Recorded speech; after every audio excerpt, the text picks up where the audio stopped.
రెండు మాటలు చెప్పండి సార్, మీతో పంచుకున్న విశేషాలు. ప్రభునామానికి కలుగును గాక. అమలో మరి ప్రియ బాబాయ్ వారి యొక్క స్నేహం ఇంకా ఆడిందంట బాబాయ్ మా నాన్నతో స్నేహం చేశాను. తర్వాత బాబాయ్తో నేను కలిసి స్నేహం చేశాము.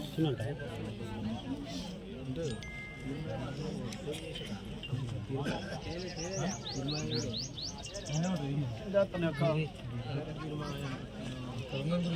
ప్రతి మాటలు నిజంగా నన్ను ఎంతగానో ప్రతి విషయంలో కూడా బలపరిచాయి, ధైర్యపరిచాయి.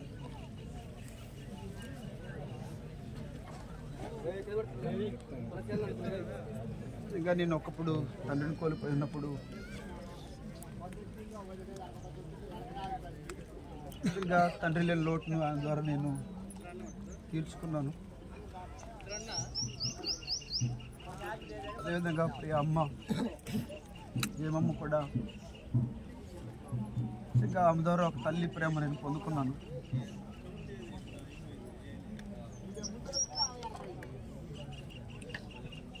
ఇంకా వారు ఒక నాయకులుగా ఉండి ఒక పెద్దలుగా ఉండి ఆయన ద్వారా చాలామంది మేలు పొందుకున్నవారు ఉన్నారు.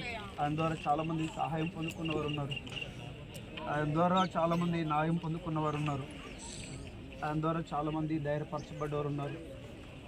ఆయన ద్వారా చాలామంది ఆదరించబడేవారు ఉన్నారు.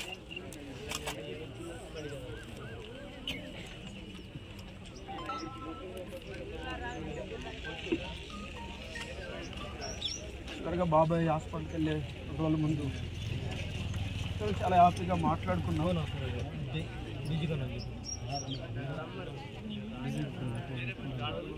ఇంకా ఉదయకాలం ముందు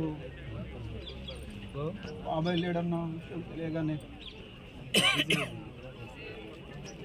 ఇంకా నా కుటుంబానికి మాత్రం కాదు, నిజంగా కాలనీకి ఒక పెద్ద దిక్కును కోల్పోయామనే బాధ చాలా మందిలో ఉంది.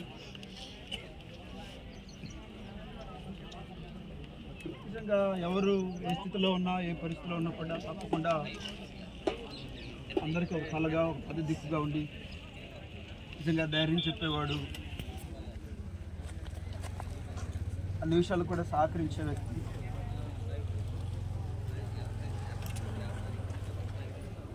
ఈరోజు లేకపోవటం చాలా బాధాకరం. నిజంగా ఆ ధైర్యాన్ని లేదా ప్రేమను అది చేసిన సహాయాన్ని ఎవరు అది పోడ్చలేరు. మరి ముఖ్యంగా ప్రియా తమ్ముడు, అదేవిధంగా తన భార్య, అదేవిధంగా చెల్లెలు, భర్తలు, చిన్న కుటుంబ సభ్యులందరూ కూడా నిజంగా దేవుడు గొప్ప ఆదరణ గొప్ప ధైర్యం కలిగించాలని ప్రేమతో కోరుతున్నాను. ప్రభు కుటుంబానికి నిత్యముగా గొప్ప ఆదరణ కలగ చేయునుగా.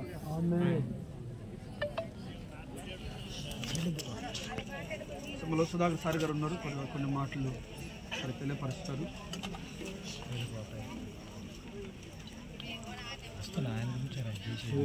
ప్రియులారా, యేసుక్రీస్తు నామములో మీ అందరికీ నా హృదయపూర్వక వందనాలు. మరి ముఖ్యంగా ఈ సమయంలో మనము ఈ సాయంకాల సమయంలో తండ్రి సమానులు కోలె గోపయ్య గారి విషయంలో మనము ఇక్కడ సమాధి తోటలో సమకూర్చబడి ఉన్నాం. ప్రతి ఒక్కరూ ఈ స్థలంలోకి రావాల్సిన వారిని సంగతి మనందరికీ తెలుసు. యేసుక్రీస్తు వారు ఈ లోకంలోకి వచ్చినప్పుడు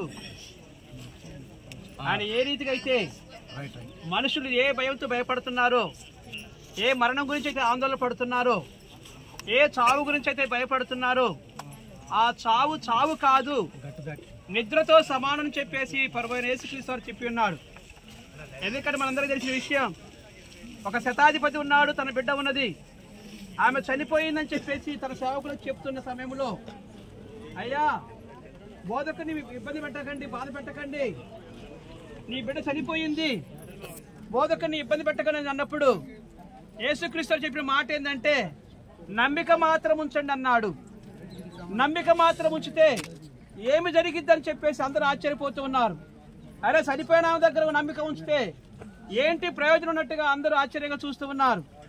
అయితే అంటున్న మాట ఏంటంటే, మీ ఇంటికి వెళ్దా పదండి. ఇంటికాడికి పోతే అంతా ఏడుపులు, అంతా గోల, అంతా ఒక కొమ్ము వదడం, శబ్దాలు చేస్తూ ఉన్నారు. ఆ చిన్న పాపని ఇక భూస్థాపితం చేయడానికి సిద్ధంగా ఉన్నారు. అయితే ఆ సమయంలో అంటున్న యేసుప్రభు అంటున్న మాట ఏంటంటే, నాకు స్థలం ఇయ్యుడి. ఆయన అంటున్న మాట ఏంటంటే, ఈనాడు యేసుక్రీస్తు వారి ప్రతి ఒక్కరి హృదయంలో స్థలాన్ని కోరుకుంటూ ఉన్నాడు. యేసుక్రీస్తు వారి లోకంలోకి వచ్చిన ఉద్దేశం ఏంటంటే, ప్రతి ఒక్కరు కూడా ఆయన పోలికలు జన్మించిన వారే. ఆయన పోలికలు జన్మించిన తర్వాత ఆయన పోలికలో నివాసం చేయలేకపోతున్నారు, ఆయన పోలికలో జీవించలేకపోతూ ఉన్నారు. ఎందుకంటే ఈ లోకములో ఒక అధికారి ఉన్నాడు, వాని పేరు అపవాది. ఆ అపవాది గాడు శరీర కోరికలను బట్టి, లోకంలో చూపుతున్న ఆశలను బట్టి, లేదా బలహీనతలను బట్టి ఏం చేస్తున్నారంటే, తండ్రి అయిన దేవుడు ప్రభు యేసుక్రీస్తు వారిని లక్ష్య పెట్టక, మనం వచ్చిన ఉద్దేశం ఏంటి, భూమి మీదకి, ఈ భూమి మీద మనం ఎందుకు వచ్చినామన్న సంగతి మర్చిపోయి వారి పనులు వారి కొనసాగిస్తుంటుంటే, యేసుప్రభు అంటున్న మాట ఏంటంటే, స్థలం ఇయ్యడని చెప్పేసి అంటూ ఉన్నాడు. ప్రియులారా, జ్ఞాపకం చేసుకుందాం.